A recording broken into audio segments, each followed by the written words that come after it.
Welcome to our Disability Marriage Equality Roundtable.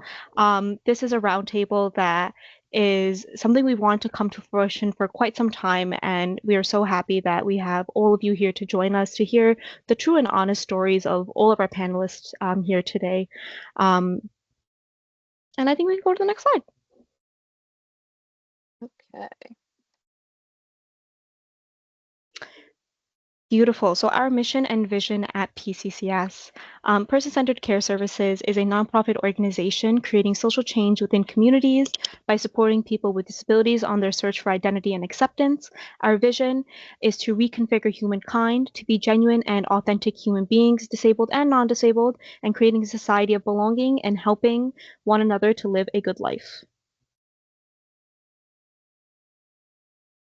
And our core values, our value of support, it is our value of support and our responsibility as human beings to support ourselves and one another. Equity, to participate in community, is to have active citizenship.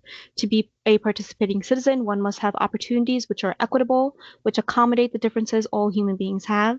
And lastly, acceptance. One of the most vital components of having a quality of life is love. It's okay to tell someone you love them. More importantly, it's okay to show them. To accept one another for who they are and what makes them and what makes them human can be a most validating experience, for it is self-empowering.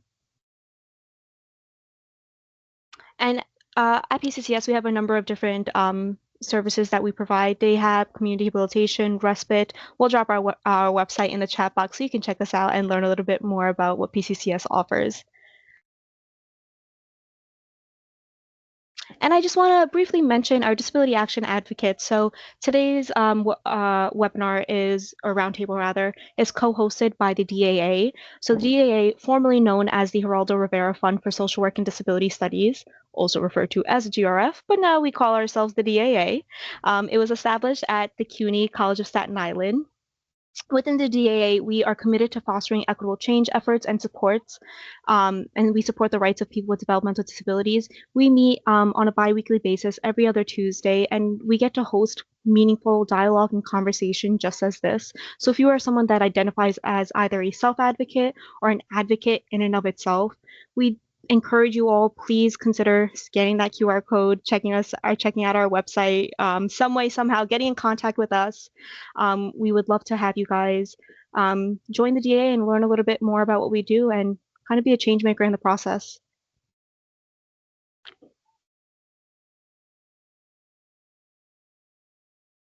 And without further ado, I am going to kind of pass this over to, before I go into our panelists, rather, I think Jamie, you can take the lead on that, but I do want to introduce Jamie today. So Jamie is Jamie, what is your role? Totally blanking here.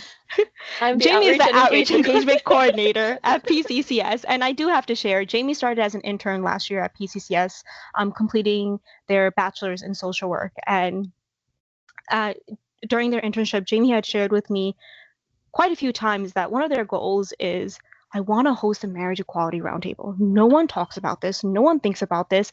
And I think that's bananas. And I said, Jamie, you know what? Here's a full-time job. Go bananas and let's plan this then. Let's talk about it. And within 6 months, it came to fruition. So without further ado, I introduce you all to Jamie Weber, who will be kind of moderating and leading us through the facts and things throughout today's webinar. Nisha, thank you so much for that lovely introduction.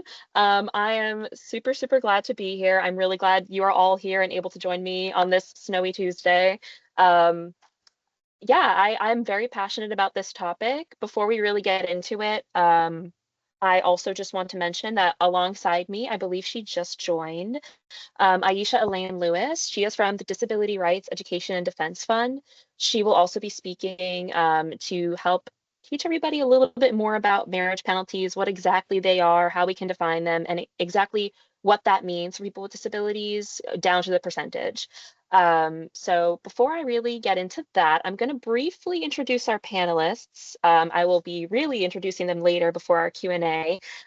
So speaking today, we have our incredible founder, Chris Marchione. She really took 20 25 years ago, actually, recently 25 years ago, really took a vision to expand accessibility for all and turned it into this beautiful thing that we have today. So I'm really looking forward to hearing her insights. We have two incredible self-advocate panelists today, Samantha and Megan. They have two actually different ends of the spectrum here about what marriage penalties have, meant in their lives. So I'm really looking forward to them sharing their experiences with you all. And we have Donna Long, who is a well-known disability advocate across Staten Island, and also the parent of a very fiery self-advocate as well. So I'm also really looking forward to hearing her perspective from the perspective of an advocate, but also the perspective of a parent of a young adult with a disability. So what are marriage penalties? I think that the average person, even in the disability sphere, we're really not talking about it very much. We may have heard the term come across here and there, but I don't think we know the full extent of the reality of what marriage penalties are. So they are legal policies and programs like SSI and Medicaid that reduce or entirely eliminate benefits that people with disabilities receive if they get married, which is a result and directly tied into the income and asset limits that are already in place for these programs.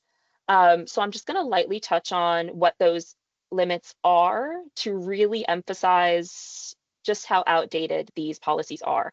For SSI recipients, asset limits for individuals are $2,000, meaning you cannot have over $2,000 in assets, in resources, which are things like cash, bank accounts, vehicles, land, life insurance. If you have anything that is accumulated over the value of $2,000, you can lose your benefits. Now, for a couple, that number becomes just $3,000. That is just not realistic, and those numbers have stayed the same since 1989.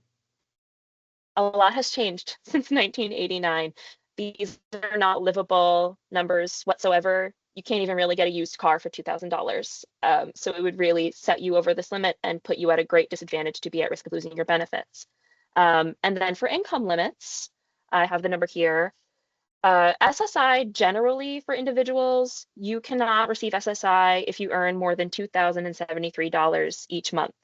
If you have a disability, you need to be able to prove that you've earned less than $1,690 a month to ensure that you can receive SSI, which in this economy is just not a livable expense. Like it is just not, it's not feasible. So these numbers again are amplified when we talk about marriage penalties because these numbers are already not livable. They are certainly not livable for two people. So we have some terms to know. These are all terms that I learned through the Disability Rights Education and Defense Fund. Aisha, if you're on here, I would love for you to also speak on this, if you have mic access.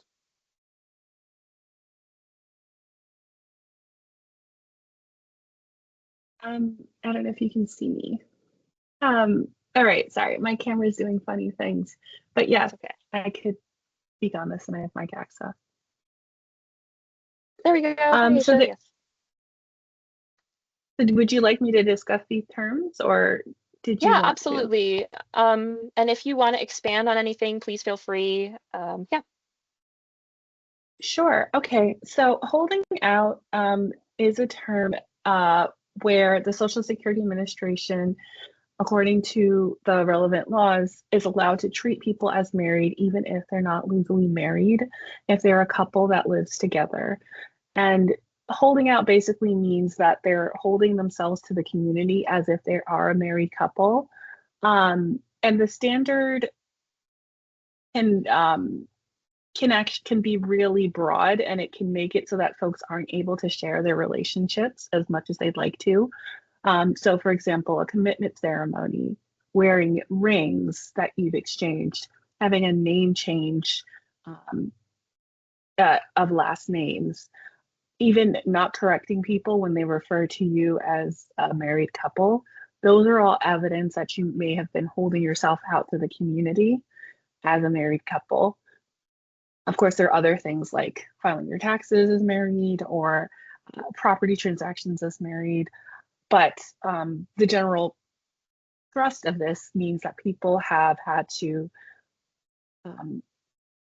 refer to themselves as roommates, have had to live apart to be able to claim someone as their life partner without being treated as married. And that can be quite expensive for folks to have to maintain two residences, and also a bit more than a bit humiliating, is particularly for LGBTQ couples who feel like it's putting their relationship back into the closet because of these unfair laws. Home and community-based services are opportunities for Medicaid beneficiaries to receive services in their home or community rather than in an institutional setting like a nursing home or other long-term care facility. So when someone is getting, for example, a personal care attendant who helps them get dressed in the morning, that is a kind of home and community-based service that lets people not have to live in a nursing home. Spousal deeming is a process where if a person is receiving SSI, their spouse's income and assets are deemed to be also owned by their partner who's receiving SSI. So if you marry someone who makes even federal minimum wage full time, that's enough income to actually affect your benefits. And if you make a relatively low amount, if your partner makes a relatively low amount of money, around less than 38,000 a year, the government treats you as having so much money that they can provide for you, and it makes you completely ineligible for SSI, which is also known as supplemental security income. Folks sometimes mistake Social Security benefits like SSDI with SSI, but there are two different kinds of benefits. SSI is means tested, which means it's for people with little to no income and assets, whereas SSDI is based on your earnings while you were working for a person who became disabled later.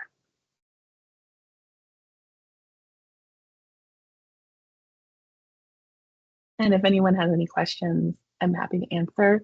DREDF has a toolkit where we go into depth with a lot of these definitions, and we're about to release an updated version. Thank you so much, Aisha. Also, this is the current state of marriage penalties.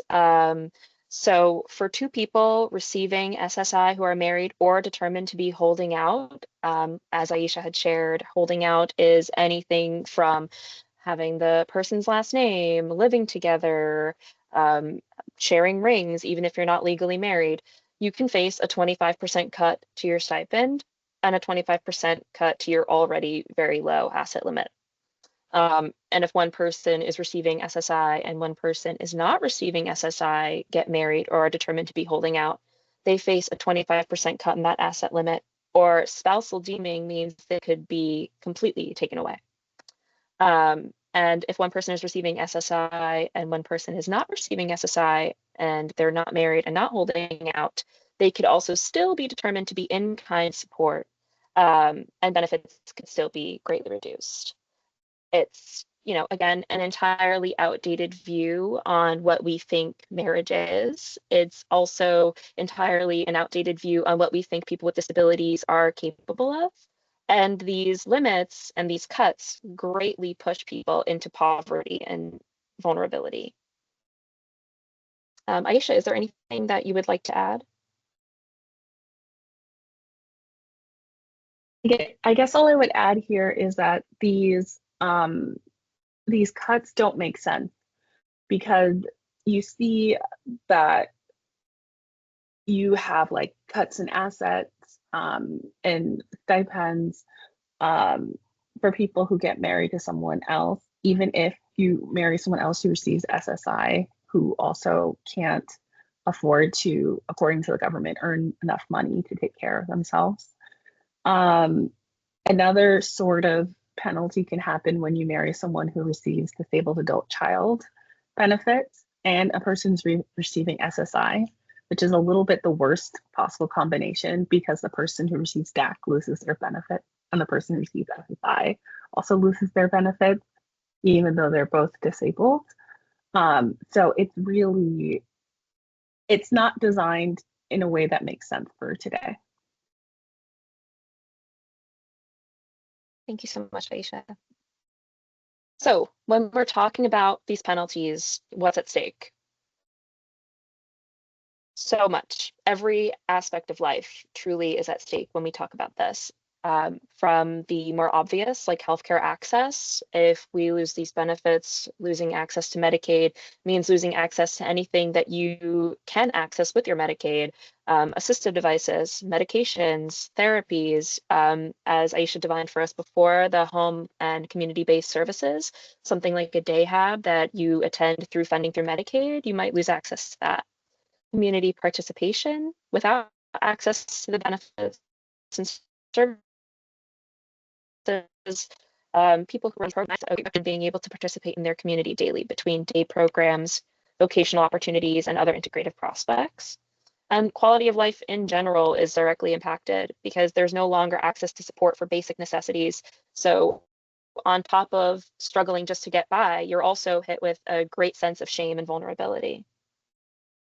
Beyond this, financial stability, taking, oh yeah, absolutely. Oh, sorry. I just wanted to add one other impact that's particularly concerning right now is immigration status.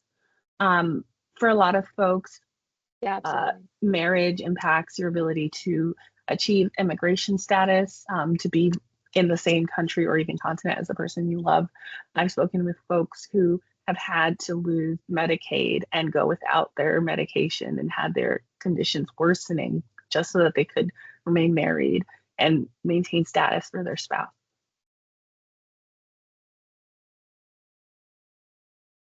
Thank you, Aisha. That is an incredible point to add. In addition, financial stability, taking a cut or losing the monthly stipend would be devastating. Unmarried, 40% of SSI recipients already live below poverty because of these incredibly restrictive limits. Housing, cuts to benefits and services puts housing in jeopardy because recipients rely on housing subsidies and similar programs through these benefits that ensure they're able to live in accessible housing. And in general, equality. Having to live this way is inherently unequal. We celebrate every year that this country finally established marriage equality, but we don't have true marriage equality in this country still because people with disabilities are unable to marry without risking the very aspects of the things that keep them alive and keep them participating in their communities. All of this information and everything that Aisha shared is all, again, from the Disability Rights Education and Defense Fund. So this QR code here sends you straight to their portion on their website all about marriage penalties. And we're also going to share in the chat a link straight to that information as well. And at the end of this presentation, I'll also be sharing out a packet with all of the information, all of the resources that we're sharing here today. So that brings us to our Q&A portion where we get to hear from our incredible panelists. So again, just reintroducing them one more time. We have our incredible self-advocates, Samantha and Megan, here with us today. We have PCCS's founder, Chris Marchione, here with us today. And we have a very outspoken disability advocate and parent here with us today, Donna. So guys, if you would like to get your mics off and get ready for me, I'm going to ask you a few questions. I'm going to start with just a general question for all of our panelists right now.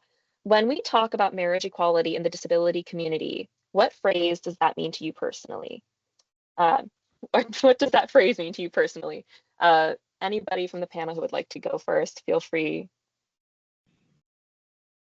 Dignity. Absolutely. The way these programs prevent people from marrying, it really treats people as not full dignified humans worthy of love and able to make their own life decisions. And it's a lingering after effects of the eugenical thought that has run through American law and policy for too long. Absolutely. I would say decision making. because it allows the individual to make a decision, and that should be respected and not penalized. Yeah, I agree, Donna. Yeah, we don't have marriage equality in this country. And these rules obviously made by people who are not disabled, um, who may one day very well be disabled, just further stigmatize and dehumanize and devalue people with disabilities, whether you're born with a disability or whether you acquire one. And we need to talk about this more. I wish there were 370 people, on this webinar. I'm glad that there's 37, and I see that we have a representative from OPWDD on here. We have someone from the New York State Assembly on here. I'm glad. I see a lot of names that I haven't met people before. I'm glad that you're here.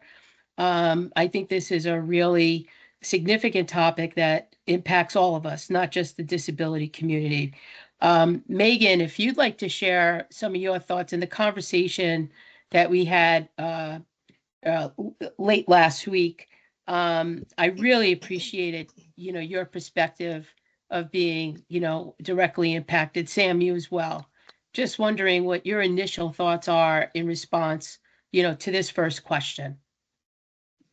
So I didn't answer originally because I was thinking of the right, I guess, one word or phrase that I could describe it as.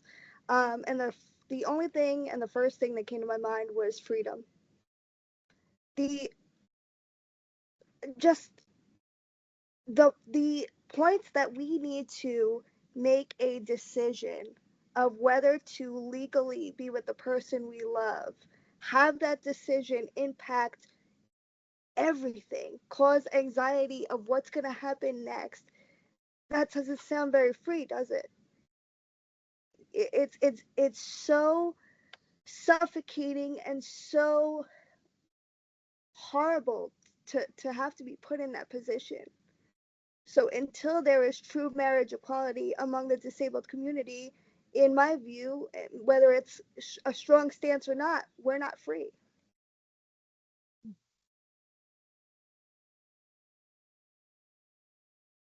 Thank you, Megan. Sam, do you want to share anything?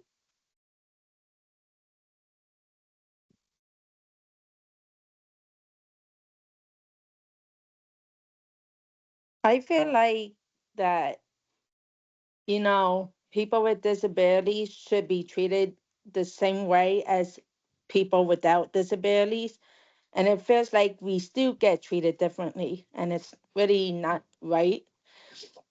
And a lot of people with disability wants to be like everyone else.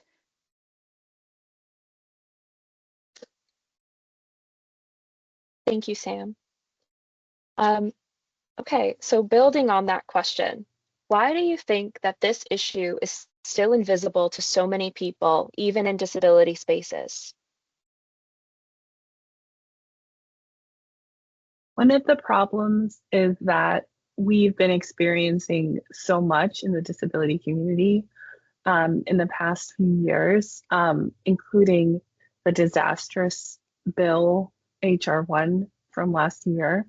And the fight against Medicaid cuts has also been a life or death struggle. And that has in part affected folks' ability to advocate for marriage equality, because it's this unfair fight on all fronts just to stay alive and to stay in the community. So that, I would say, is one of the biggest hurdles.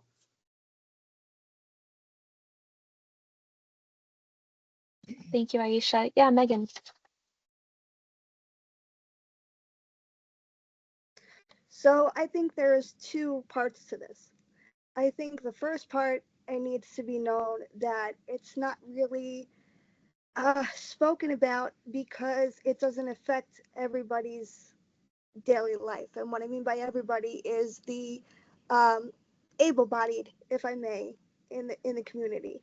It doesn't affect them, so it's not talked about. It's just an issue that doesn't exist, and more than half the time we are just not considered in anything.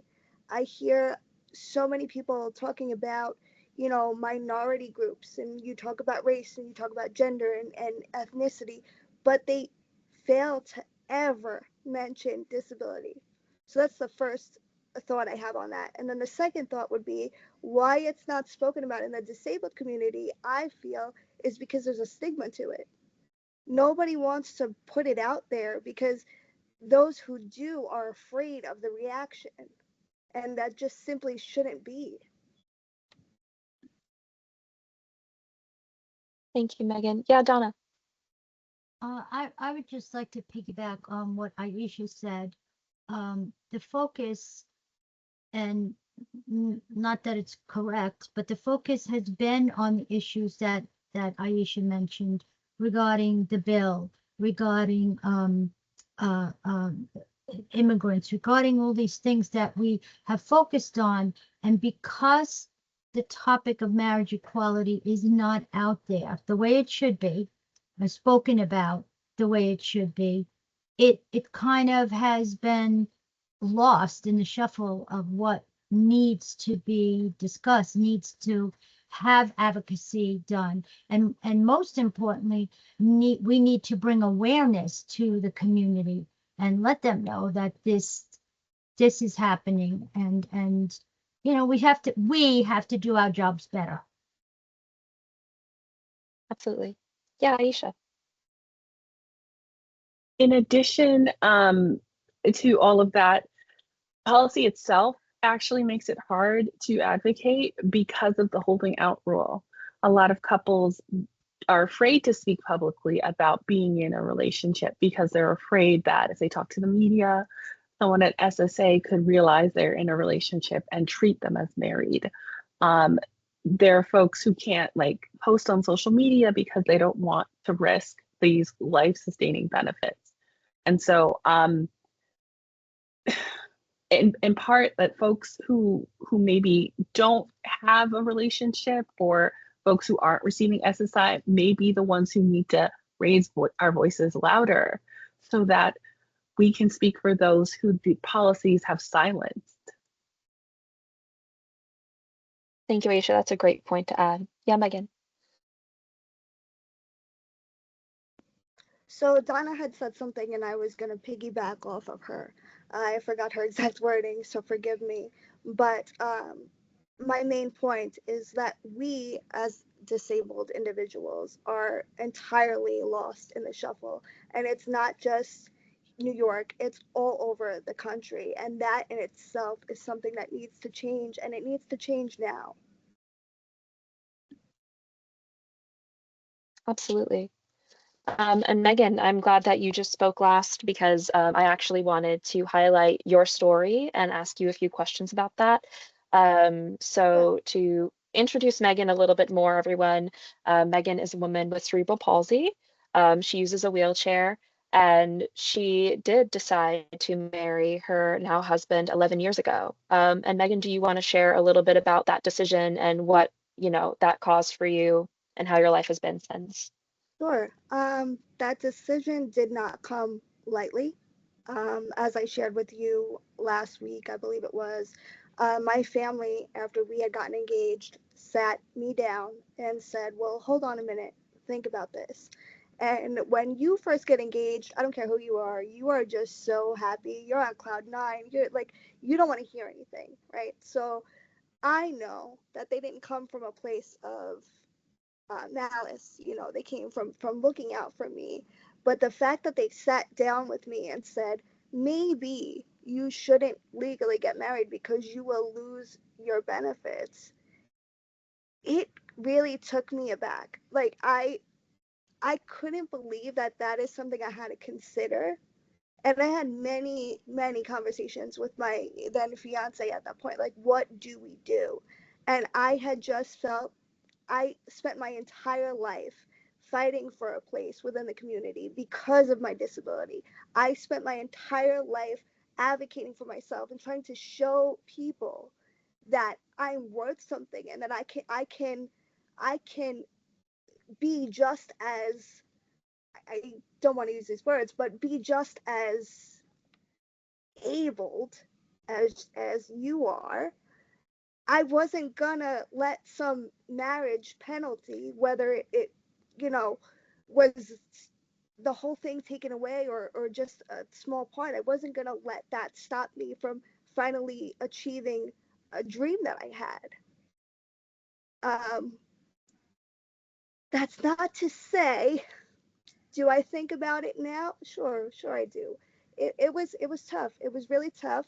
Um, Social Security immediately got word, and they contacted me, told me I had to go into their office, and they had told me, well, we're going to take everything from you, and we are also going to threaten to take your Medicaid away. To which I had called my care manager at that point in complete tears, because I knew that if I didn't have my Medicaid, I had nothing. I had no, PCA coming to help me. I had no help whatsoever. And I was just going to be, for lack of a better word, what society deems as disabled, unable to function, unable to live. That's not okay. We made it through. Obviously, we're 11 years out, but not without struggle. I will tell you that much. Absolutely. Thank you so much for, being willing to share that story with us, Megan. And that I know that's an incredibly difficult experience that you still continue to navigate today. But I really do think you made a very human decision, a decision that a lot of people in your position would make. And so I want to continue on with what you just told us. What do you wish that policymakers understood about your life? My life or everybody's life? See, I could speak for myself, but I'd rather speak for everybody, if that's okay with the other panelists here. Just because I use a chair does not mean I am not like you or anybody else that is sitting in this meeting right now or is anywhere else in the state or the country. And I feel like that is something that is not talked about. There is such a stigma on disabled people. I touched on it a little bit before, but disabled people are, you hear that word and you just think, bedridden, and they can't do anything for themselves, and they can't, they don't have the mental capacity. That's just simply not true. That, and the fact that we are in 2026 and the world has not caught up, and I don't think it's because they don't know. I think it's because they don't care. So if I could have them know one thing about my life, it's that it has extreme value, and it is no different than anybody else's and should be treated as such. Very well said. Thank you so much. Samantha, if you're still with us, I can't see her, but Samantha, our other self-advocates panelist, she has been with her boyfriend for quite some time. They dream of getting married, but they have, made the decision they're just not going to be getting married because they can't risk losing those benefits. Sam, if you're there, I just had a question for you about what marriage means to you and how you feel about the fact that you cannot get married. It's like, watching everyone get married, and it's like you want to be like part of that. And it's not easy because we'll lose the benefits, and it's really not fair that we have to go through that, especially when, we try and talk, and like sometimes people don't listen to people with disabilities. It's like Absolutely. we're nobody. Yeah, Chris, if you want to add. This hearing, Megan and Sam, it just further, reveals how lonely it can be, when you're disabled, and how you're not really included in your community, with so many different areas and aspects of life. And here we're talking about marriage. And I know that Megan, you also said something last time that we spoke. What do you want? With the question, what do you want policymakers to understand? You said something like, what don't they understand? Like, everybody wants to be in a relationship, and people who are in a relationship, they make a decision to be married. And, being prevented from doing so because you may have to determine, geez, if I get married, we're not going to be able to afford to live and thrive as a couple. And to live apart, that must be so heartbreaking and so inhumane. My role now, is someone, who's a future disabled person. I hope I live long enough to become disabled. Um, is to change these rules and to change how people, see and value, um, disability. We all have someone in our family who's disabled, and I think we just take it for granted that disabled people don't really need these things because they're non-feeling, they're non-romantic, they're non-sexual, and that's just BS. Um, and I think it's going to take a lot of work. Like Aisha said, it has to be the allies and future disabled people to start talking, because we do have to protect those people like Sam, who her and her, partner have chosen not to marry because they are really scared, about the financial consequences. How are they going to survive in this economy? But at the same time, they live with that loneliness and being separate. Thank you, Chris. Yeah, Megan, feel free to add. I'm just going to jump off of Chris's statement.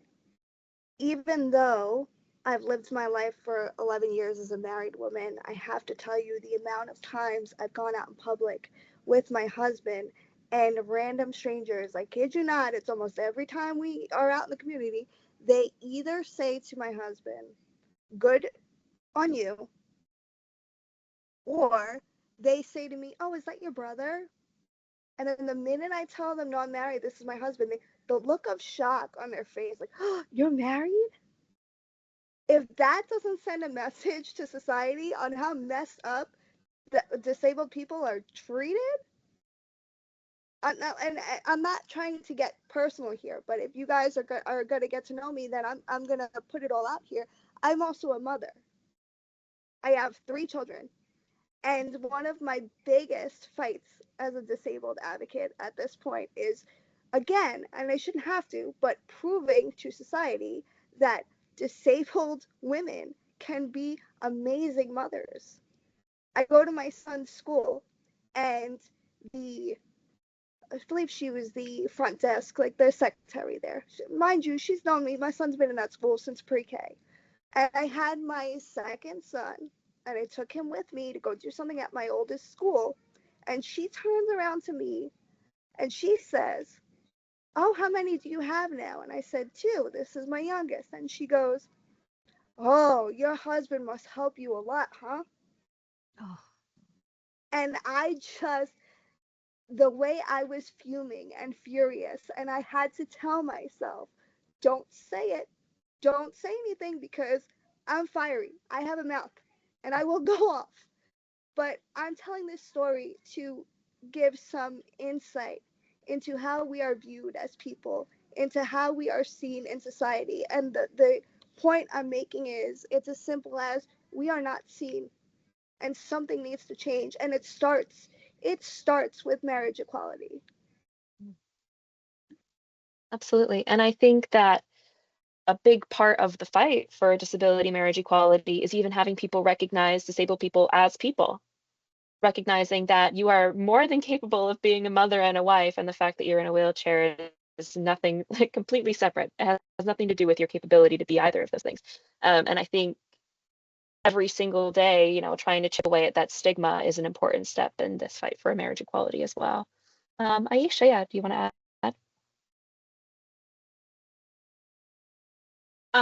I noticed Michael Orzel had raised his hand, and I've been blessed to be able to work with him. He and his wife are the most like goals-worthy relationship that, well, one of them that I've seen. So it goes to show sort of like how silly folks are who think that disabled people can't find love or shouldn't find love. And you know, I'm listed as a speaker and an attorney, but I'm also a self-advocate as a person with disabilities myself. Because I was able to get the health care that I needed, I was able to become an attorney. But like, it's ridiculous the way people think that people with disabilities shouldn't be able to live full lives. And you know, as a community, regardless of whether disabled people receive benefits, it's possible that we could, at some point in our lives, rely on benefits. And it's also possible, I mean, just frankly, our responsibility as human beings to recognize the dignity of other human beings. Like um, and as a student of history, this doesn't come from nowhere. This comes from a place of not honoring our humanity. The whole idea of marriage restrictions is actually a tool from the toolbook of eugenicists. They wouldn't let people have same-sex marriage for eugenic reasons. They wouldn't let people have interracial marriage for eugenic reasons. I speak to interracial disabled couples all the time who feel like LGBT couples that they've not fully gotten their rights. And it's just another slap on the face after fighting for so long for the law to recognize their ability to love who they love, whoever that is. And we're and sometimes it feels like we're acting like these policies were rational and they came from a benevolent place. But no, like some of these rules date back from the 1950s. They come from a time when we thought that, you know, that the government had any business telling people who they can love.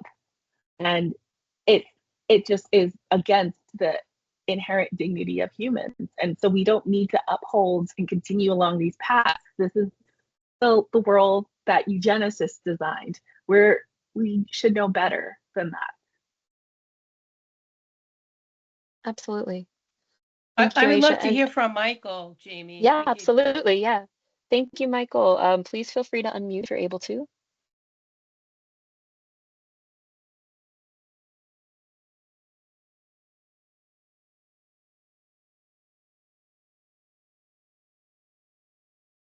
One second, Mike. I think we can unmute you.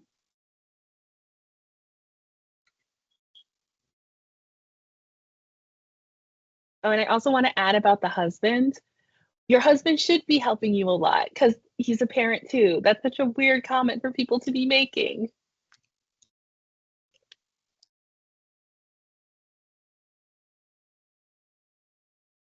Are we able to unmute Michael?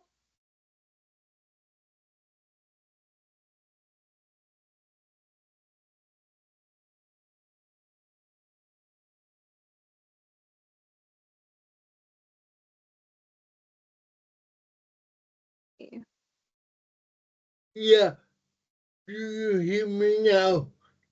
Thank Yeah, we hear you, God. Michael. Thank God.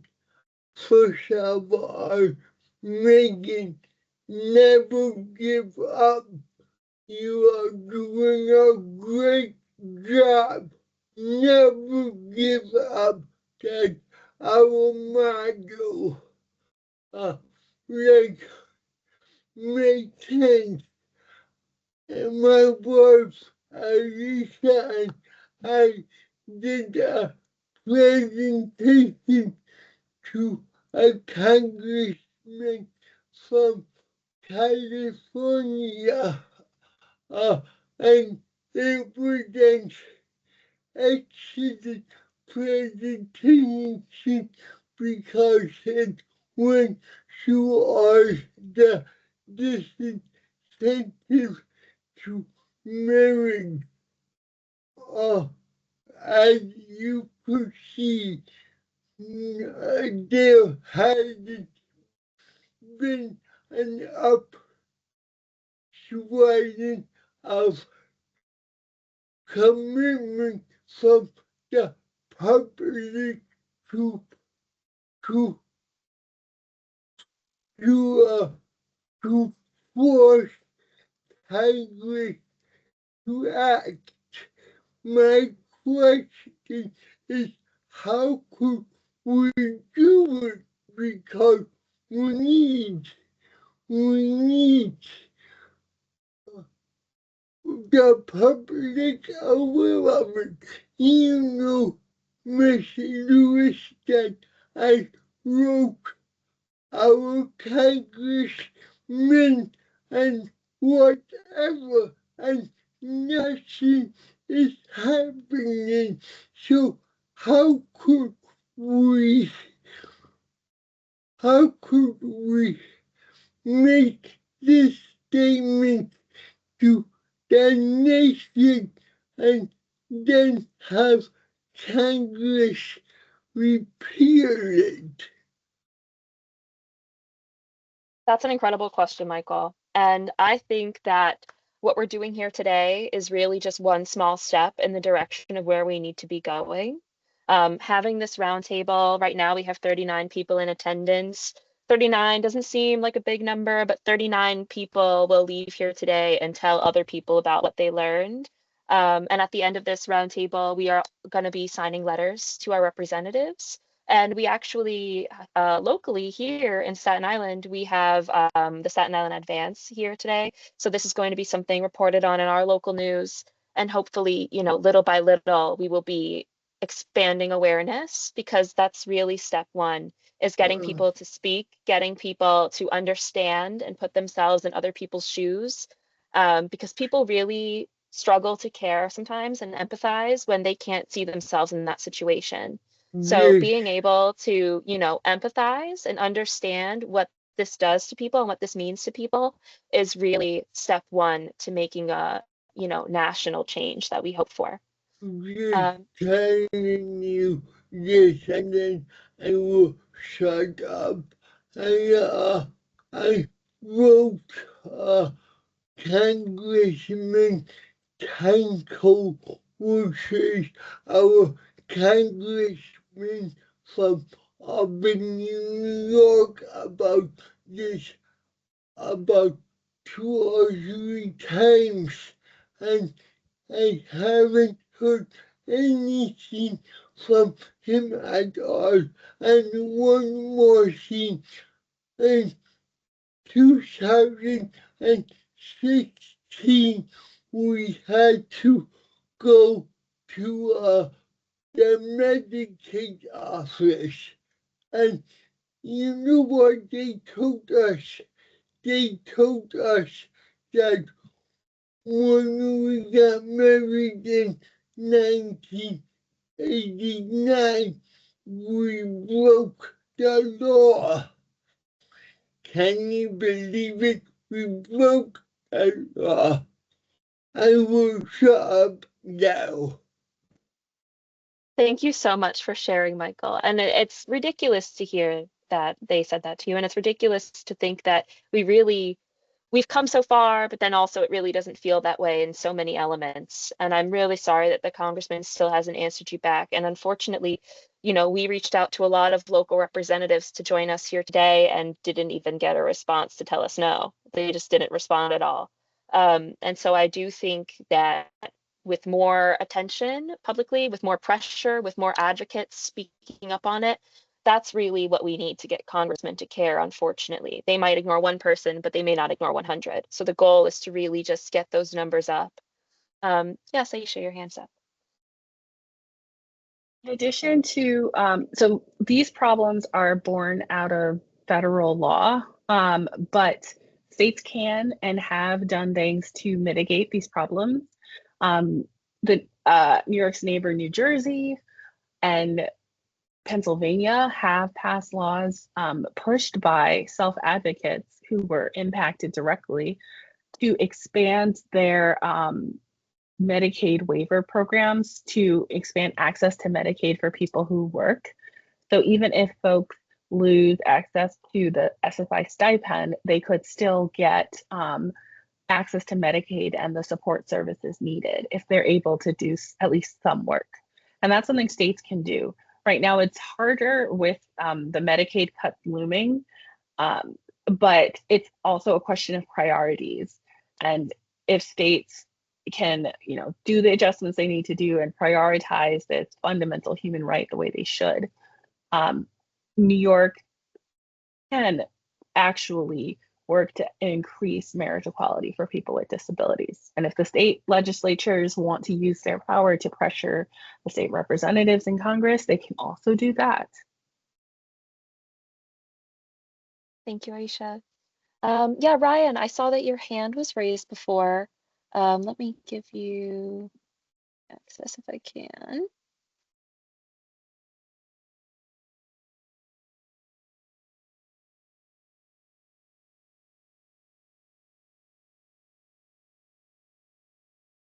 There we go, Ryan. I think you should be able to speak. Hi, so I'm a current graduate from Melissa Reggio program and a GED graduate class of 2016, and on your mark ISS housing subsidy client who receives community habilitation. Long story short, I'm LGBTQ with a disability, and you know, I feel bad for people that if they get married, they lose services.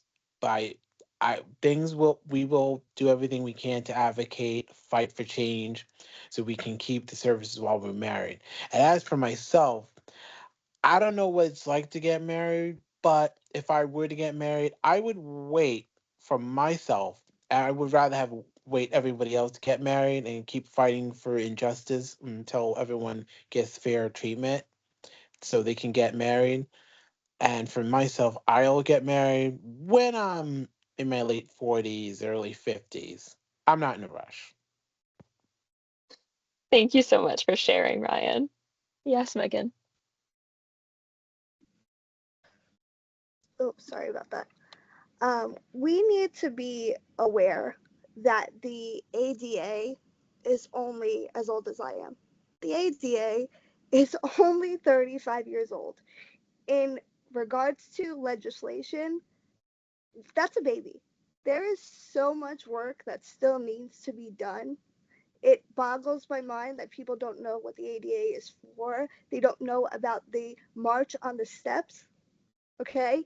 I want to address something that I believe his name was Michael. I'm so sorry if I got your name wrong. Said that Social Security told him he was breaking the law. Can we No, all can no, we all it's the Albany DSS. okay, Albany. But either way, can we all sit with that for a second? If you, Jamie, were to get married, I could assure you nobody would be telling you you're breaking the law. Right. This is just more proof that we are not even seen as human beings. Breaking the law by getting married. I think everybody in this roundtable discussion here just needs to sit with that and think about what that means for humanity. That just infuriated me. I'm sorry. It is infuriating, and it's really, it can be very disheartening to think that we really haven't come that far. Um, and I really think that conversations like this are exactly what needs to happen to hopefully, drive concrete change. I'm gonna address a question specifically towards Donna, but anybody else could also, chime in and add their input as well. As an advocate, like a local community advocate, but also as a parent, how do you think, these threats impact the way that families talk with their children about marriage, the future of marriage, when their children have a disability? Um, First of all, I'm having a lot of emotions listening to the panelists, and the two greatest ones I'm feeling are frustration and anger. A lot of anger because we should not have to worry about having a conversation with our loved one. This shouldn't even be a topic of conversation that we need to have. And shame on the people who made the comments to Megan. Shame on the people who told Michael he was breaking the law. It just, it infuriates me that this fact of life is just not a given. You know, people get married, there's milestones in everyone's lives. With a disability, you should not be marginalized with that at all. And so I'm a bit, I have to be honest, I feel a bit overwhelmed with the fact that in this day and age, in 2026, that we have to be having this conversation.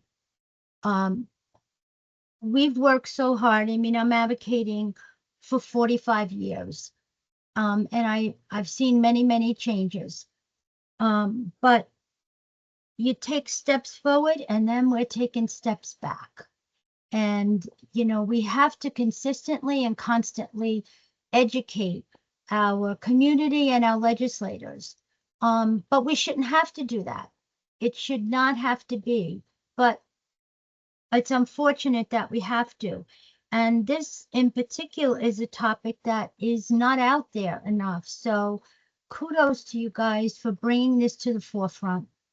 I celebrate the self-advocates who are opening up their stories to us because they're very, very important, and they're representing countless individuals in what they're telling us, explaining to us.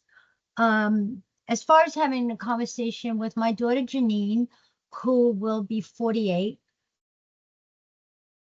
I actually posed it to her after we had our initial meeting, you know, just like a preview meeting. And she said, well, I need my SSI.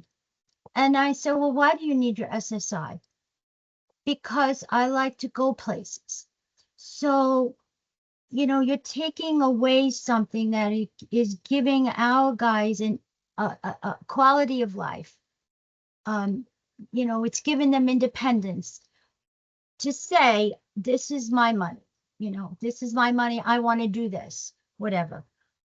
But most importantly, what I'm feeling in listening to the self-advocates is that their dignity is being taken away, their self is being taken away. And for that, everyone should be angry about that. We all, not just people who have individuals in our lives who have disabilities, but everybody should be angered by that. And it's unfortunate that they're not. It's unfortunate that our legislators are not here. I saw that Hanane is here, and Hanane is a big supporter and comes to mostly everything. But we need all of our legislators to come. And we shouldn't have to beg them to come. This should be something that they should just attend. We have a town hall coming up. We have all of these events that are coming up and we've been advocating for. Unfortunately, we do need their support, but we shouldn't have to beg for their support. I agree. Thank you, Donna. And I'm really glad that you had that conversation with Janine and got her input. Because I do think that, yeah, I think a lot of, you know, self-advocates, given the chance, you know, they would express those exact feelings that this is their livelihood. This is what they look forward to in the day. And it's given to them through the opportunities given to them through SSI. And that it's a scary thought to think that you could lose that. And that, and plus the Medicaid component of it, whereby there go all your services. So now what do? You sit home and do nothing.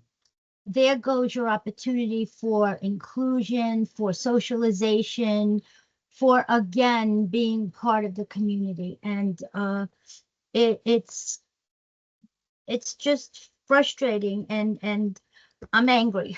I'm angry about it. Yeah. I have one last, you know, panel-wide question. This is for Chris, and then of course anybody else who would like to chime in. And then I'm going to open up an open discussion for all attendees if they want to share experiences, thoughts, questions of their own. So Chris, my question is, what do you believe a truly relationship affirming support system looks like? Not just for PCCS, but for any sort of, disability provider agency. What do you think agencies could be doing to support people going through this?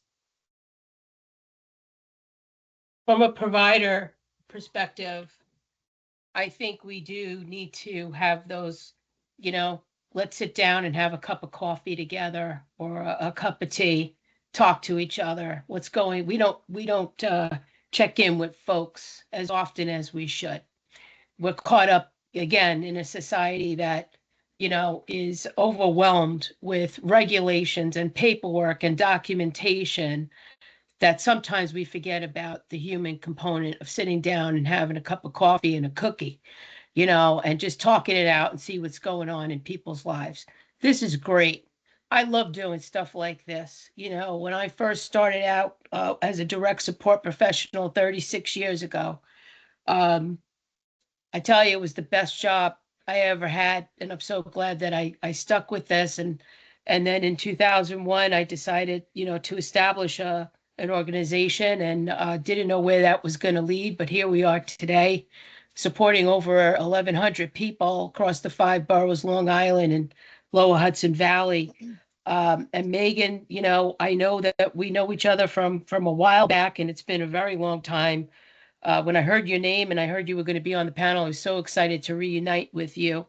Um, but yeah, I love those slowing down moments, and it's checking in with folks and seeing where they're at and what they really need, what's going on, what's not making them connect, with the community. And those are the things that I want to try to focus on and make better.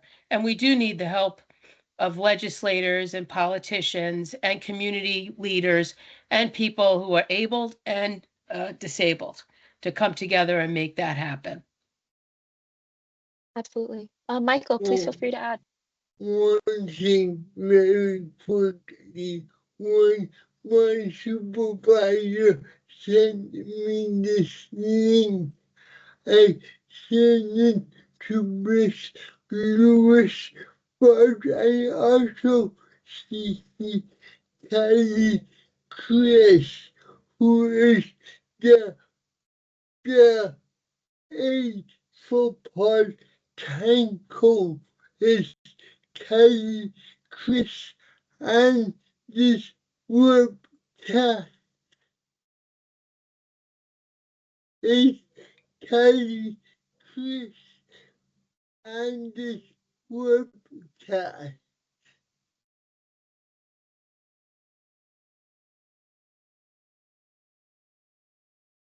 Sorry, Michael. My Wi-Fi cut out right at the end.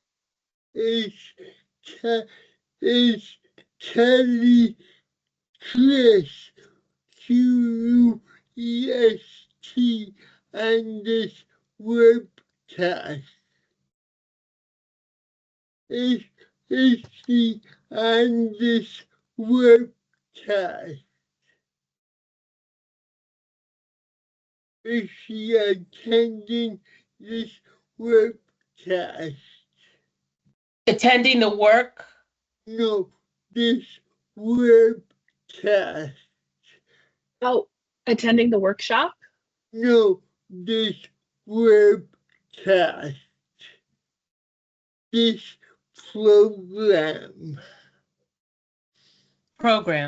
Yeah, what we are now is Kelly Chris and this program.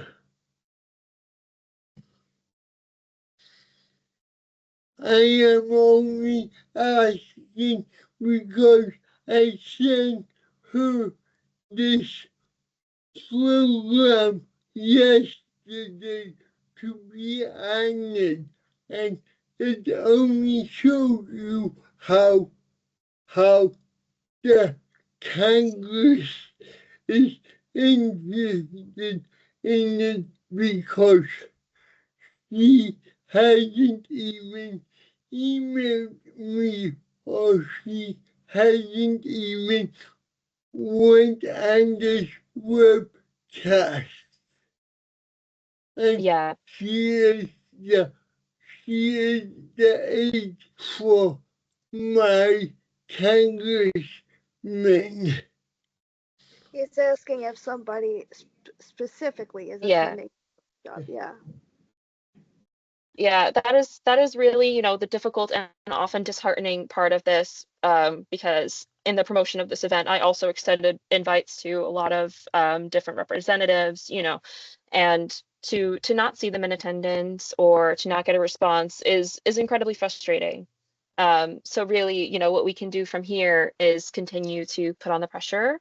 After we have our open discussion, we're going to be doing the letter writing portion of this, and maybe, you know, hopefully amplifying from 1 to 30 plus letters, you know, could open their eyes and make, you know, want to respond. Yes, Megan.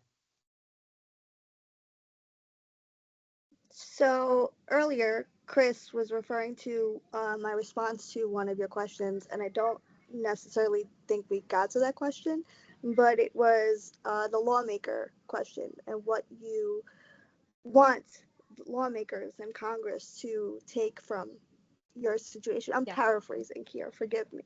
Um, and I'm going to put it simply. As Chris stated, my bold statement is what is there for them to understand? We are human beings just as you are. I don't understand why it needs to be like, oh, hey, look at us. Here we are living life. Are they not? But the main issue here is, unfortunately, we live in a society that if it doesn't happen to you, you're not affected by it, therefore you don't care. And what I wish everybody knew, and I hope everybody takes this and spreads it out to whoever they know, because the reality of the situation is you can wake up today being a non-disabled individual, something can happen to you, God forbid, throughout the day, and guess what? You are one of us.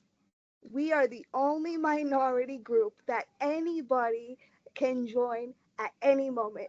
Disability does not discriminate. And I need everybody, including lawmakers and, the DA, anybody that's willing to hear me out, they need to know this. Anybody at any time can become one of us. So these issues affect every single person listening right now. You don't know what tomorrow brings. And the fight that we're fighting is essentially a fight for everybody. And let me tell you something, it shouldn't be this damn hard. We are human beings. I'm sorry for getting emotional, but it's beyond frustrating that I have to sit here as a woman, as a mother, as a wife, and be like, hey, I need human rights. It's it's mind-boggling. Chris, I don't know if you want to add anything, but I think that's what you were referring to before. Yes, yes, and I'm so glad that you came off mic and said that. It's very powerful. You're a great human being, and if I ever need support in anything, I'm calling you to speak with me. It's an honor, to know you and to be on this, this forum in this forum with you. So thank Thank you you for so that. much. Thank you. Thank you so much, Megan. Aisha, you want to add? I can only add a little because so much of what's the most important has already been said, but folks, it's we're not living in the 1950s. Thankfully, folks have been able to build relationships with people with disabilities, look up to people with disabilities, work alongside, pray alongside, live alongside their family members with disabilities in a way that in the past folks didn't get to. Folks had their loved ones sent to institutions and they didn't get to build the bonds that they're able to build today. And it's not just the people with disabilities that Congress should be wary of. It should be our families, our partners, our friends, our colleagues, our religious communities, And that's one of the beautiful things about love and marriage, the way they bring whole communities together. And the power of that love, the force of that love, that care can move mountains and can move us all the way to where we need to be moved. And Congress needs to know that it's not just people with disabilities who receive benefits or even just the disability community themselves. It's our whole community. We're loved, deeply, fiercely loved. That was beautiful. Thank you so much, Aisha. Yeah, Megan. I promise I will stop jumping in after this. But I do want to just add one more example of a stigma that I'm facing as a married woman. Just came to my mind right now. Do you know how many times when I tell somebody out in society that I'm married, do you know how many times they tell me, oh, is he in a wheelchair too? Why? I can only be married to someone who is also in a wheelchair or also has a disability. Again, this is just food for thought. These mindsets are what needs to change. Absolutely. And with that, I think we can open this conversation up broadly to all of our attendees, anybody who wants to share, thoughts they may be having after the Q&A, their own experiences, anything along those lines. Feel free. You can either pop it in the chat or raise your hand and we can get in there and unmute you. Yeah, Ryan, please feel free to share. Yeah, so I yeah, this is a good panel, and to write our representatives and to have and change a lot of things, because this is not the 1940s or 50s. This is 2026. And I think, and I never been married, but I much as I've been in some relationships that were didn't exactly work out. I'll just leave it at that, because due to some different perspectives. But I want to experience a relationship that is pure and emotional part. Someone in a neurodivergent side, but it could be anybody that likes the same thing I like, or the opposite side. Yeah,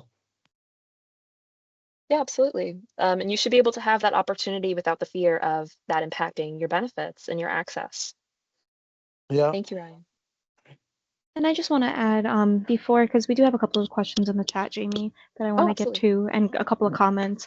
That if you feel angry, if you feel that any emotion that we're all feeling, I know that I definitely had to turn my camera off at one point to kind of really feel the feels, because this was a lot for me. Um, imagine the lived experience of someone who is actually experiencing this. B, ask yourself, what can I do beyond this? Mhm. And the dialogue does go beyond 2:30 today. At the end of this webinar, the dialogue continues on with our friends and our families, and the advocacy never ends, and the advocacy has only just begun.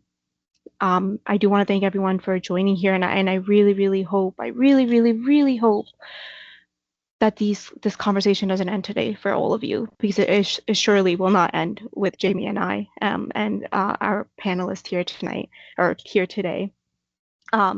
With that being said, we do have a lot of comments that came in, and I just want to highlight a few for those that aren't able to access the chat. So Amr, and let me know if I'm pronouncing that correctly, says, "Hi all, I'm a licensed social worker in New York City, living with a physical disability. I'm also the CEO and founder of a website, Instagram, and now small business called Sexy Disabled Folks. This topic always gets me fired up because of my own lived experience. I was once engaged, and while things didn't work out, I spent a lot of time worrying about how it would even work out to get legally married. This has always been a goal of mine. We deserve to experience love and be able to share that with the world to normalize it, and yet the government is preventing this from happening." Thank you so much for sharing that, Amar. And I know you also shared the link for your website, and we will be in our packet after this. All the resources that are being shared here in the chat, will also be sure to link them in our resources that we will then share with all of you guys. So don't worry about like saving all these resources. Someone asked, is it exact science if one gets married to someone who's self-employed and keeps their SSI benefits even in a housing subsidy program? Sorry, can you re-ask the question? Sure. Is it exact science if one gets married to someone who's self-employed and keeps their SSI benefits even in a HRS program, housing subsidy, rental subsidy program? It really depends. Housing subsidies are another complication where marriage can create a lot of problems for folks to make them ineligible for housing subsidies. Depends on the program, and it depends on how much the self-employed person is earning. If they're earning more than the specific limit, then yes, it'll impact you just the same as if they were employed and not self-employed. Thank you, Aisha. Thank you so much. And I see, Miriam, you had raised your hand earlier. Oh, and I see your hand was raised right now. I think I can tell the future. If you don't mind unmuting, because I know you shared some insight into the chat as well. And haha, we have to give you permission. So let me do that for you. I just did, so she should be good to go. Good.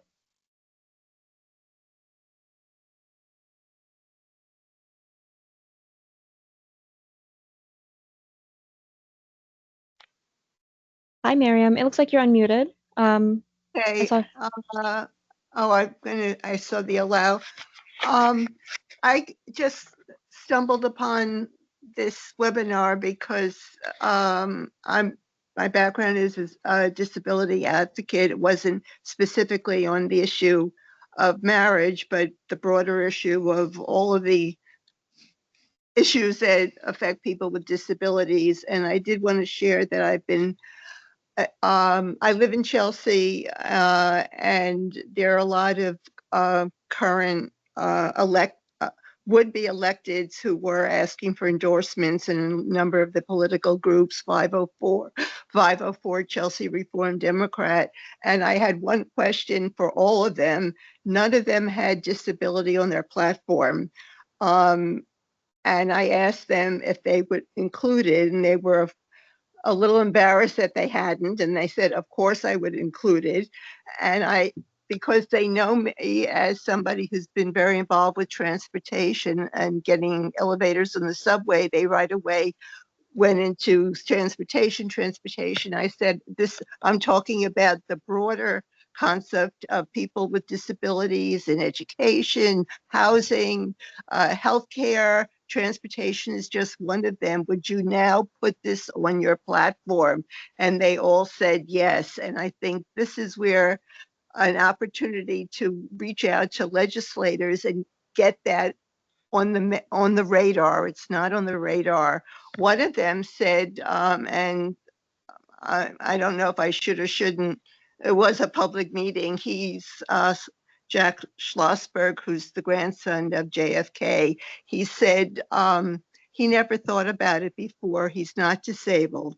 And he thanked me for raising his awareness. And he said he would now include that and add issues relating to disability on the platform. This is one of the opportunities that we have to get this on the radar. And I sometimes would mention how everybody had LGBTQ on their platform, because this is New York, this is Chelsea, this is accepted, this is assumed that people would, but that came from advocacy, and that came from groups fighting for that for a long time to get that on the radar. And I said the same with disability. We have to get it on the radar and have that on the platform of our legislators. That's all I just wanted to add. That's incredible, Miriam. I'm really glad that, you're actually out there speaking with these people, letting them know that they need to be directly representing disability in their campaigns, because it is something that I notice every election cycle. It is never mentioned. not even hinted at. It's And it's, you know, not in disabled the people radar. vote. We Yeah, have to disabled get it people in vote. the radar. Yeah. We have to do that. We have to be the ones who'll speak out, and nobody is going to say, "Oh no," or anything. They're all are saying, "Yes, you're right, and thank you for raising my awareness."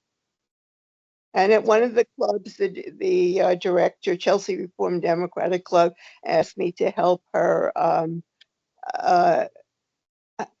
play an educational role so that the members understand some of the issues related to disability and how important it was to keep that, to have our electeds address those issues and be aware of them.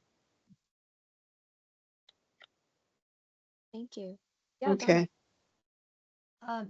Just to piggyback on Miriam, what needs to be done in addition to asking them to include this in their platforms, a lot of follow-up needs to be done because many times with experience, they tell you yes, yes, yes, and it doesn't come to fruition. So it takes many phone calls, many outreach, just to ensure that, you know, what do they say? Squeaky wheel, being tenacious, etc., to ensure that they're not just, you know, saying, okay, I'll do it, and then it gets nowhere from there. And that's one thing that's very important. That follow-up, that consistent follow-up is key. And advocacy is key. Advocacy is so important.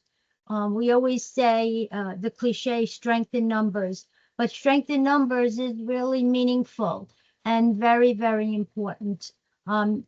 This conversation was bringing me back to when we had to fight and advocate for community residences in neighborhoods because nobody wanted it, you know, that NIMBY mentality.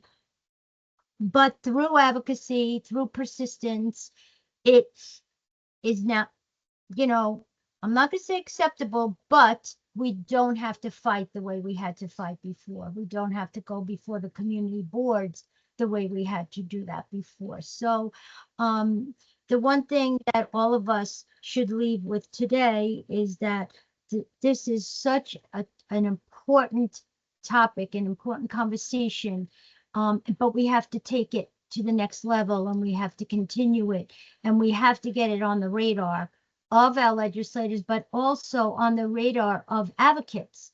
So, you know, we put it on our agenda as well. That's why we have to have more people across the nation, because if you talk to 1 to 10 politicians, they may say, "Oh yes, they agree with you," but they know that you don't have many people behind you, and they are only saying it to keep your jobs. But if you if you if you have people across the nation demanding it, then politicians would take look. Absolutely. We need the strength in numbers. And that's only going to happen with more conversations just like this and continued, you know, outreach, continued just bringing it up in our day-to-day lives with our friends, our family, our colleagues. Because the average person, you know, if I were to go around and just talk to my own friends, the average person really does not possess an awareness of this at all. And that's step one that needs to change before we can even have, you know, policymakers really giving us the time of day that we want. The average person needs to feel just as strongly as we do so that more people can, you know, press on about this issue.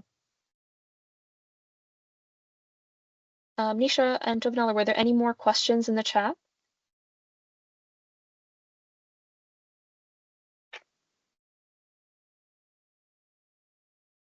Nothing that we haven't explicitly responded to yet, but of course, if we did miss something, feel free to raise your hand, or retype it in the chat, and we'll be sure to answer you or read the question aloud at least.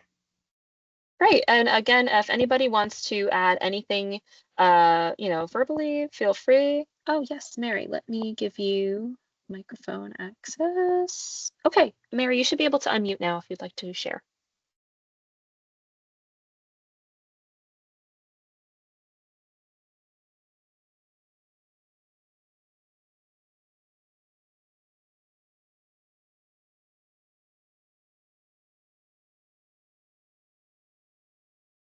Hi, Mary. Sorry, I think you should be able to unmute now. I see your hands up.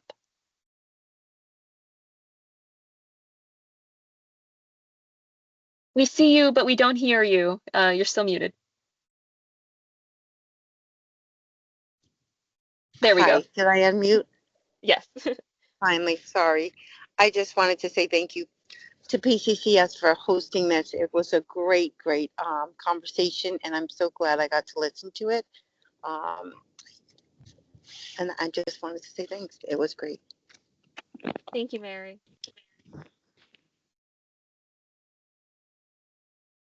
Would anyone else like to add anything or ask any questions? Hi, it's Chris. I just wanted to say thank you to Jamie, Nisha, Jovanella, my fellow panelists, Megan, Sam, Donna, and Aisha. Thank you so much. If folks are on Staten Island on Friday, please join us for a town hall at the College of Staten Island.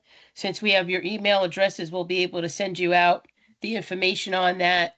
It will be again about disability rights issue and the injustices that that continue to go on. So we keep on, challenging, because there's so many different aspects of life that impact the disabled community that are just completely unfair. Thank you, Chris. Megan, yeah. First, I just want to thank everyone here for allowing me to be a panelist on this very important discussion. Secondly, I'm going to address this directly to Chris. If there is anything you should ever need my help with, or anything that you and I can team up with and get going, please reach out to me, because I have such a passion to advocate for myself and, as I like to call, my people. So I would love to do anything to work with you to make significant changes within the community. I have a lot of ideas, and I'll definitely be reaching out. A lovely, lovely conversation. Thank you so much. So now we're going to get to action. Oh, yeah, Donna. I just want to mention to Megan, we have an advocacy committee, Megan, and we would welcome you to join. I think you would be a wonderful asset for that committee, and your input would be very valued. So I can get your contact information from Jamie and reach out to you with the information regarding the advocacy committee and when our next meeting would be. Donna, please do. I'm all Sure, for it. thank you. I'm there. Great, thank you. Awesome. Thank you so much, guys. Yeah, so we are going to do some actionable steps right now. We're going to look over just quickly. Aisha touched on this briefly before about what we can do. And also we spoke about this a little bit in the Q&A and the open discussion, right? We can raise awareness locally, which looks like just talking to our family, our friends, people we're in community with, letting them know what marriage penalties are, what's at stake, and really trying to paint that picture. I'm turning 30 this year. A lot of my friends and peers, this is the time they're getting married. And I've posed the question to a couple of them of like, well, what if I told you if you got married, you would lose your health insurance? What if you weren't able to make rent anymore by getting married? Would you still get married?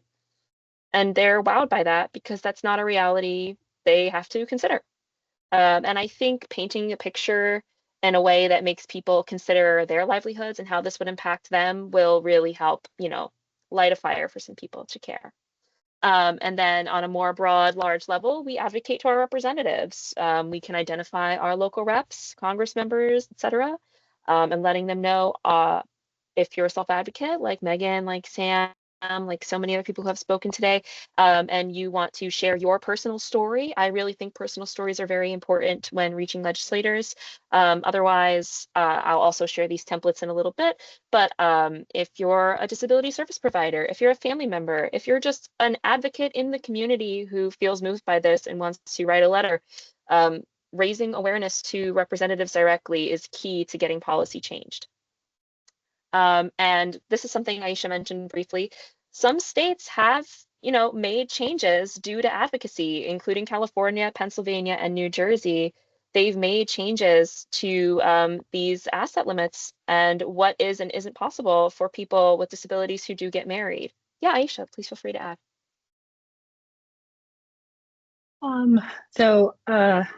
Regarding the asset limits, California did make changes, and even though I'm currently living in California, lifelong New Yorker, so it's embarrassing to see other states doing more than New York because our hearts are just as big.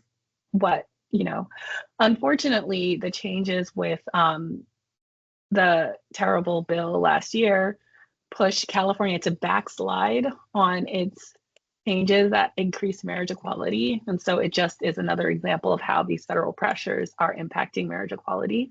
But I mentioned faith communities, and I don't know if it was highlighted, but in addition, marriage equality impacts people's religious practice because a lot of people have strong religious beliefs regarding the sacrament of marriage and how it ties their communities and allows them to express themselves. I've spoken with some Hindu friends who were scandalized at the thought that marriage would not be allowed because it's just so important with their religion. And, obviously different religious traditions have different ideas around marriage. And so if you're someone who is strongly connected with your faith community, that's also a place to advocate because there are probably folks in your community who are impacted by those penalties, particularly if you have older members. And as a community, that's one way of showing care and organizing. Thank you so much. So bills for this have been introduced. They do largely go, untouched, unpassed.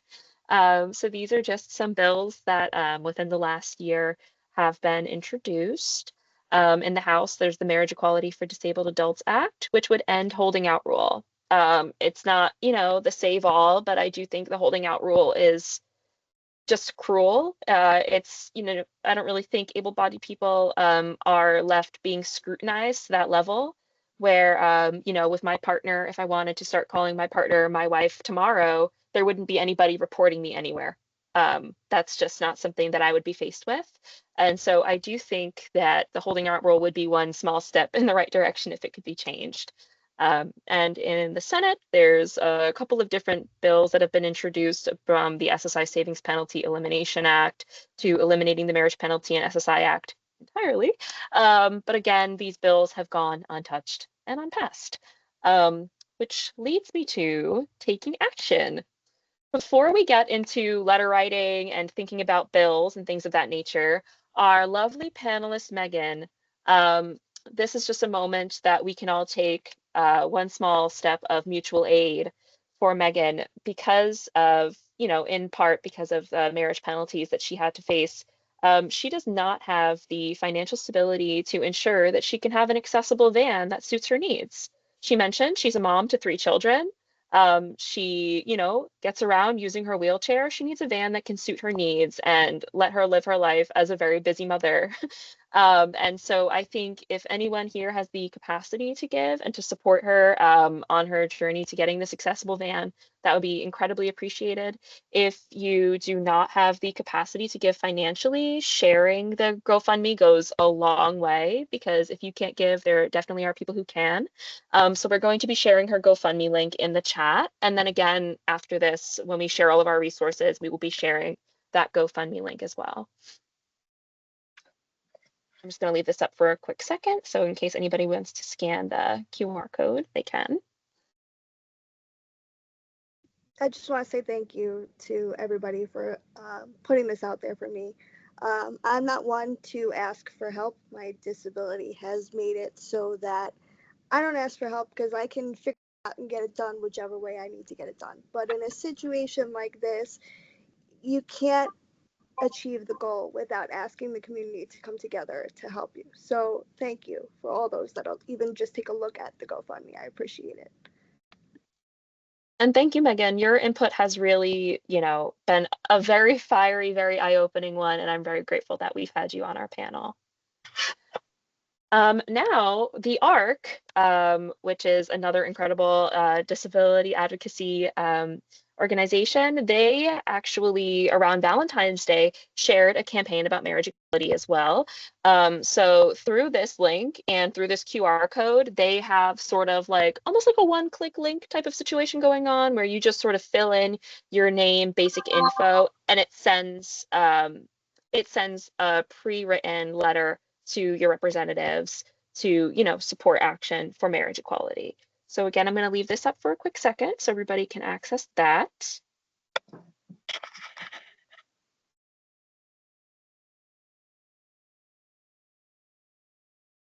And the link will also be shared in the chat and after this.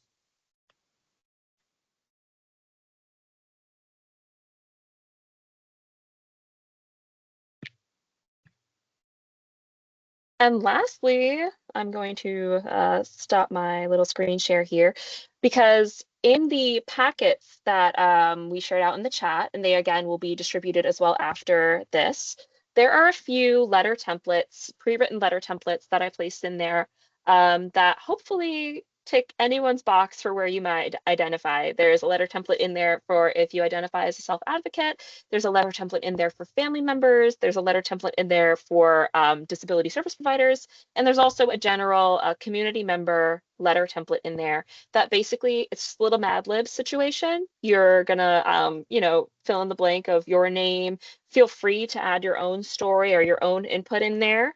And it gets sent right to your Congress member. So you can either share your letters back with me.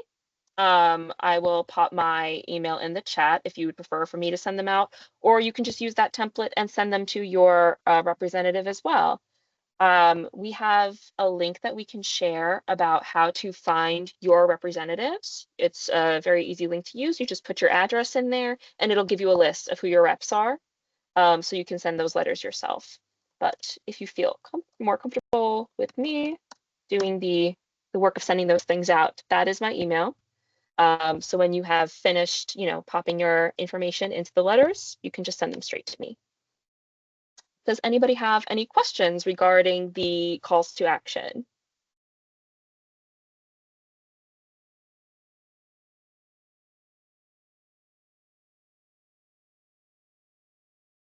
Amazing.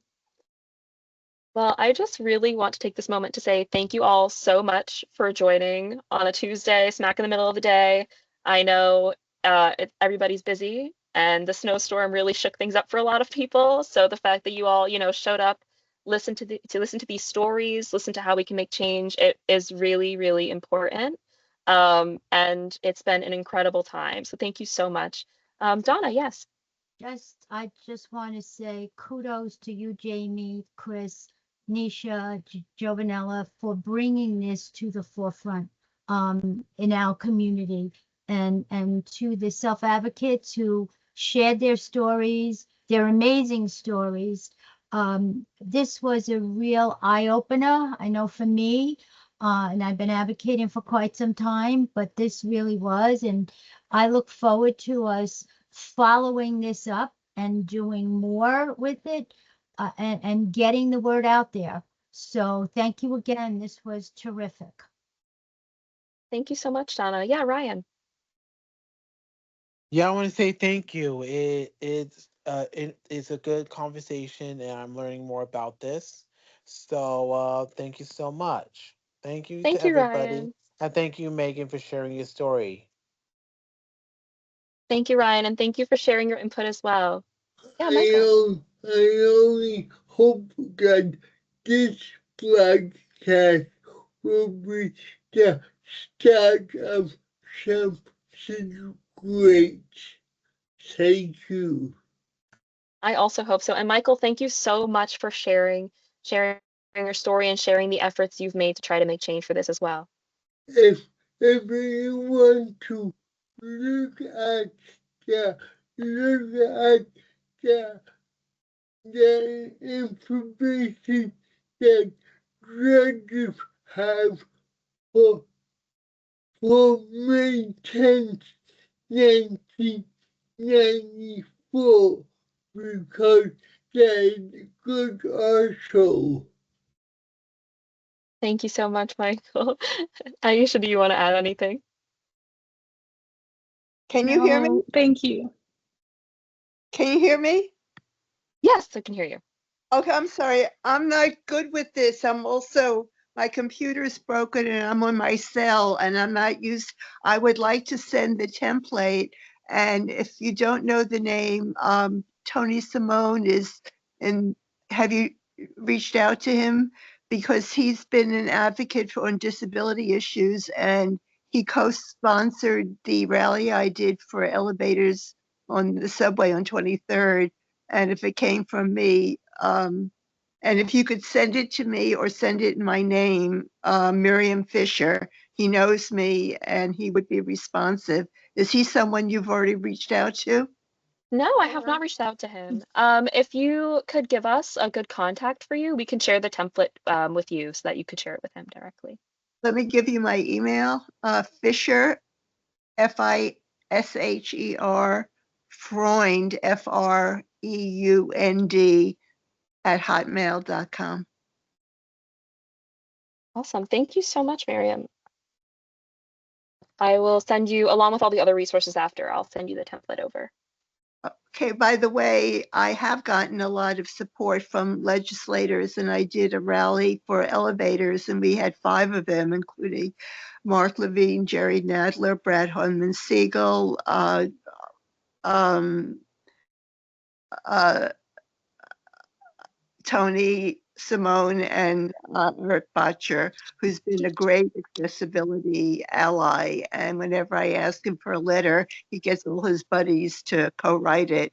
And I just saw him the other day, and I said that the MTA approved elevators on 23rd Street, but that was a year ago. Can he write a letter to give them a bit of a poke? And he said, as he always does, yes. He's from the, Miriam, oh, yeah. sorry, I just want to say, so this roundtable was done in partnership with the Disability Action Advocates, which I plugged in earlier. But we're hosting 3 other roundtables, and we would love to have you on, join the DAA with us. I think your resources, your time is so valuable, and I feel like we would learn so much more from you. So just a consideration, it's in the chat box if you have the time for it. If not, we probably will be emailing you a lot. So just heads up on that front. Well, keep me on your list, and whatever I can do. But I have been outspoken with and gotten a lot of electeds to listen and co-sponsor and support what I've been very focused on, which has been the transportation and better bus stops with seats and shelter from inclement weather like we just had yesterday. Wouldn't shelters be nice while you're waiting for the bus? So That's great. Thank you so much, Miriam. Yes, Megan. This was a good stepping stone, but it can't end here. It can't. Absolutely. Our community as people need to come together, but also our allies within the community need to come together, because my fear at this moment is that we just had this wonderful discussion, but yet it goes nowhere.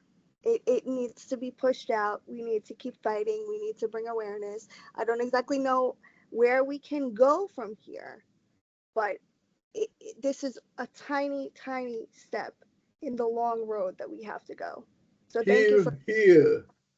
thank you for letting me share my story. I appreciate it, and I am here if anyone would like to reach out to me for anything, if I can help in any way. Thank you, Megan. Yeah, Aisha. I want to second Megan. Thank you for having me. It really warms my heart. Been working on this issue for, oh dear, this will be my 6th year. And at first, people were just like, this isn't real. This can't be real. And seeing the conversation going forward in, all corners of the country it's amazing. And I just want to thank you all for putting this together, and also for everyone here who's showing up to do the work, because this is part of the work, sharing information, coordinating, sharing ideas, and then going out into our communities and continuing forward. If folks want to think about like specific asks, there are several bills in Congress right now. Folks can talk to their representatives and ask them to support, to be a co-sponsor, write to folks who are on the relevant committees, to have them, ask them to hold hearings, sign on letters from organizations that they're a part of, or groups, whether that's workplaces, industry groups, etc. Like this isn't like an overnight action, although it should be. But I mean, obviously it shouldn't have taken this long, but like as we build momentum and build alliances and build community, we can do this. And so thank you all for showing up and doing the work for all these couples. I have a volunteer who's she started volunteering as a teenager, and is not in a relationship at all, but she faces these penalties, and it's hurtful to know that she's being told that she can't have the fairy tale wedding of her dreams. And the next time we have a check-in and she asks about what's happening, I'm going to tell her about the folks in New York who are working together to help support these bills, and it's going to warm her heart, and be encouraging. And I think, like, we owe this to the young people. People of all ages, but we owe it to the future who's coming up, create that world where they're able to live their full dreams. Thank you so much, Aisha. Yeah, that is really what this is all for, right? We, especially like for us at PCCS, that is our why, always. That's exactly why we do all of the things we do, especially our advocacy efforts. So I really appreciate you saying that. Thank you.